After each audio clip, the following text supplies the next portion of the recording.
আসসালামু আলাইকুম। ওয়ালাইকুম আসসালাম। ভাই কোথায় থেকে আসছেন ভাই আজকে? আমি রায়নগর বেদগাড়ি। বেদগাড়ি রায়নগর থেকে আসছেন। তো গাছ নেওয়ার উদ্দেশ্যে আসছেন?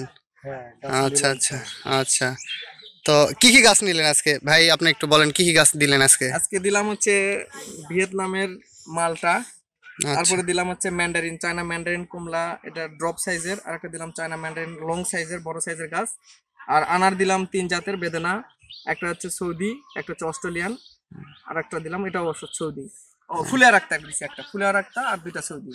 আচ্ছা। তো আলহামদুলিল্লাহ। ভাই এই নার্সারির যোগাযোগ কিভাবে পাইছিলেন? যমুনা টেলিভিশন দেখি। যমুনা টেলিভিশন থেকে। আচ্ছা, তো বিশ্বাস আছে দেখে আসছেন আমাদের বাগানে হ্যাঁ, এসে? বিশ্বাস বিশ্বাস আছে। আর সবচেয়ে ভালো কথা যে ভাইয়ের সাথে কথা বলে ভালো আচ্ছা লাগছে, এই আচ্ছা জন্য আচ্ছা। এত টাকা দেওয়া গাছ আচ্ছা না। আচ্ছা। এছাড়া এত ছোট গাছ এত টাকা দেওয়া হ্যাঁ, তা তো দেওয়া ঠিক হয় না আছে। তো না। আচ্ছা, ইনশাল্লাহ গাছ লাগান, ইনশাল্লাহ ভালো কিছু ফল পাবেন, সমস্যা নাই।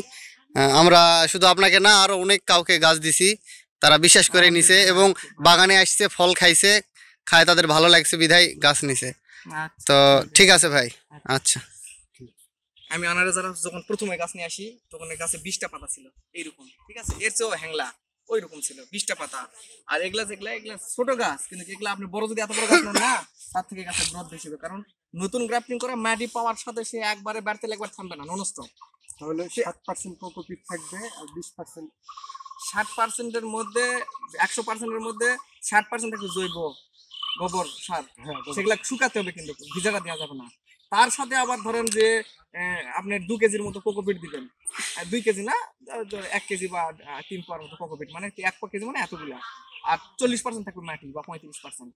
আর টপের নিচে 1 ইঞ্চি পরিমাণ খোয়া দিবেন, খোয়া বা এই যে আপনার মাটির পাতিল টাতিল ভাঙা টাঙ্গা এগুলো দিয়ে, তারপরে ওর উপরে দিবেন পারলে 1 ইঞ্চি বালি দিবেন, তার উপরে মাটি মিক্সড জৈব সার সব মিক্সড করে তারপর লাগায় ওর উপরে লাগাবেন, এবং মাটিগুলো শুকনো অবশ্যই শুকিয়ে নেবেন, তাছাড়া কিন্তু ফাঙ্গাস অ্যাটাক করবে।